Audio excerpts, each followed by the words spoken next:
dans un pays qui n'a pas connu le confinement. La Corée du Sud, c'était pourtant le pays le plus touché par l'épidémie après la Chine.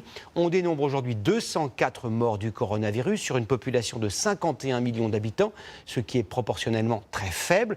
Comment les Sud-Coréens sont-ils parvenus à ce résultat remarquable? Regardez le reportage à Séoul de notre correspondant Constantin Simon. 1 minute par dépistage. C'est le test le plus rapide au monde. Je vais faire un prélèvement dans votre narine et dans votre gorge. Grâce à ces cabines installées sur le parking d'un hôpital, ces médecins peuvent tester 90 personnes par jour, sans aucun risque. Je porte une paire de gants et en plus il y a 2 couches de gants en plastique intégrées à cette cabine. Cela fait donc 3 couches en tout. Je porte cette protection au visage et un masque, donc il n'y a vraiment aucun contact avec les patients. Je me sens en sécurité. Après le départ du patient, on désinfecte les cabines. En consultation normale à l'hôpital, si le patient éternue, il y a des particules qui sont projetées sur le médecin. Donc les médecins ont peur de s'approcher. Ils sont anxieux. La Corée du Sud teste un maximum de gens.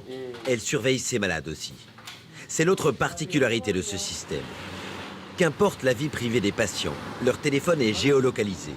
Leur carte bancaire est analysée. Même leurs déplacements sur les caméras de vidéosurveillance sont passés au crible. Des informations partagées sur Internet. Tout le monde peut savoir dans quel magasin ils sont allés, dans quel bus ils sont montés, leur genre, leur âge. Seul le nom des malades et leur adresse ne sont pas donnés. Un système bien pratique selon ce blogueur expatrié. Justement là, je rentre chez moi et il y a un point jaune. Et le point jaune, c'est un endroit à risque, c'est-à-dire que quelqu'un contaminé qui est venu entre 24 heures et 4 jours. Et là, justement, c'est une clinique. Interdit de rentrer. Ils ont fermé la clinique pour la désinfecter. Ça fait un petit peu peur. En fait, il vaut mieux faire un détour du coup. On voit ça.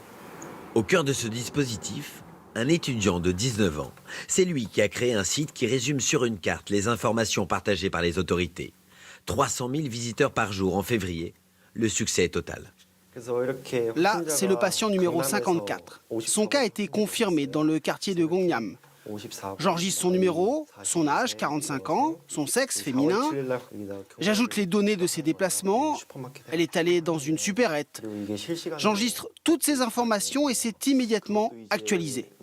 Il y a eu des critiques. Je voulais enlever par exemple le sexe des malades, mais j'ai eu beaucoup de retours de gens qui voulaient savoir, donc je l'ai finalement gardé. Le genre et l'âge ne sont pas vraiment utiles. Le plus important, c'est de partager les déplacements. En France, un tel partage des données serait impossible.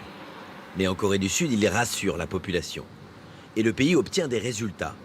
En un mois, le nombre de malades a été divisé par 10. Toujours à l'étranger, des nouvelles de l'état de santé de Boris Johnson. Le Premier ministre britannique vient de sortir des services de soins intensifs où il avait été admis lundi dans un hôpital londonien. Par ailleurs, le gouvernement britannique a annoncé que le confinement des 66 millions de citoyens britanniques allait être prolongé. En France, il y a 3